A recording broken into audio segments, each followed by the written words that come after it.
બાબા નંદજી કહે છે, હે કાના, અમે આ પૂજા કેવી રીતના કરવાની, ભગવાન કયા મોઢેથી ખાય છે, અમે કશું જાણતા નથી. ભગવાન કૃષ્ણ કહે છે, બાબા કશું ચિંતા ના કરો, એ જે મારો દોસ્ત હે. આ ભગવાન ગિરિરાજ મારા દોસ્તાર છે, રોજ હું એમને જમાડું છું, હું બધું જાણું છું કે મારા ભગવાનને અમારા જેને શું ગમે છે, કેવી રીતના કરવાનું, બધું હું જાણું છું. તમે બધા આવો મારી સાથે. ભગવાન બાલકૃષ્ણ તમામે તમામ બાલ ગોપાલો સાથે ભગવાન આખું વૃંદાવન લઈને આવ્યા છે. ભગવાન થોડી જ વારમાં બાલકૃષ્ણના રૂપમાં ગોવર્ધનનાથ પર જઈને ઊભા રહી ગયા. આખું વૃંદાવન નીચેથી બધા જ ગોપાલો સાથે, નંદ બાબા સાથે બધા દર્શન કરે છે. બધા કહે છે કે હે કાના, આ તો તારા જેવો જ લાગે છે. ભગવાન એક સ્વરૂપ નીચે રાખ્યું છે ને એક પોતાનું સ્વરૂપ ગિરિરાજમાં પધરાવ્યું છે.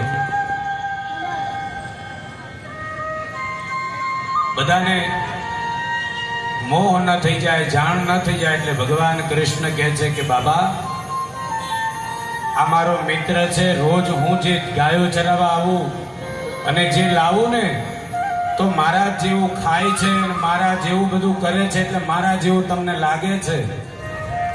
બાકી અમારો જે છે, અમારો ભગવાન છે, નિત્ય અમે મિત્ર છીએ, મારી જોડે વાત કરે છે. તો કે હા, બરાબર છે, તારું બધું ખાય એટલે તારા જેવો થઈ ગયો છે, અમને એવું લાગે છે. આજે ભગવાન બે સ્વરૂપમાં લીલા કરી રહ્યા છે. બધા જ ગોવાળિયાઓને બધાને કીધું, ચાલો પોતપોતાના જે ઘરેથી જે પણ લાવ્યા છો ભગવાનનો ભોગ કાઢો. કોક જલેબી લાવ્યો તો, કોક મઠિયા બનાવીને લાવ્યો તો, જેને સેવ બનાવીને લાવ્યા હતા, જેને જે ભાવતું હતું એ બધું જ ભગવાન માટે બનાવીને લાવ્યા હતા. સરસ મજાનો 56 ભોગનો જે સામગ્રી તૈયાર કરી છે અને સરસ ગિરિરાજ ધરણ આગળ મૂકવામાં આવી છે. ગિરિરાજના ચરણોમાં સરસ મજાના ભોગ ધરાવવામાં આવ્યા છે. ભગવાન કહે, હવે બધા બેસી જાઓ અને જેની પ્રાર્થના કરો કે હે જે અમારા બધા ભોગોનો તમે સ્વીકાર કરો. ત્યારે ભગવાન બાલકૃષ્ણ જ પોતે એ 56 ભોગ આરોગવા લાગ્યા. અહીંયા ઇન્દ્રને ખબર પડી કે મારા યજ્ઞની જગ્યાએ આજે વૃંદાવનની અંદર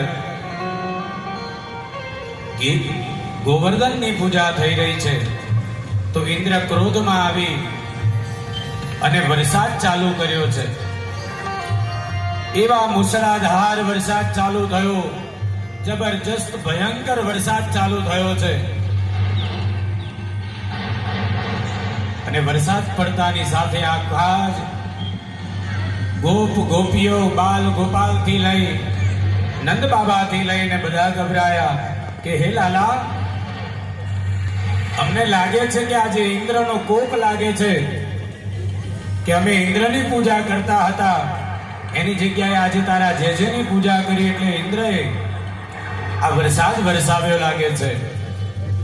ભગવાન કહે છે કે બાબા, ચિંતા ન કરો, અમારો જે આપણને બધાને બચાવશે. અને જ્યાં ભગવાન કૃષ્ણ પોતાના આખા સમસ્ત પરિકરોને બચાવવા માટે જે ભગવાન ગિરિરાજ હતા, એ ગિરિરાજને ભગવાને પોતાની તચલી આંગળી ઉપર ઉભા કરી અને ગિરિરાજને ધારણ કર્યા.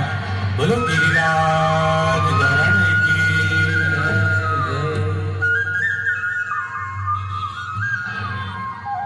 ભગવાન આજે પોતે ગિરિરાજ ધારણ કરી અને તમામ સમસ્ત જેટલા પણ વૃંદાવન વાસીઓ આવ્યા હતા ગોપ ગોપાંગનાઓથી લઈને દરેકને કહ્યું કે આવી જાઓ, નીચે આવી જાઓ.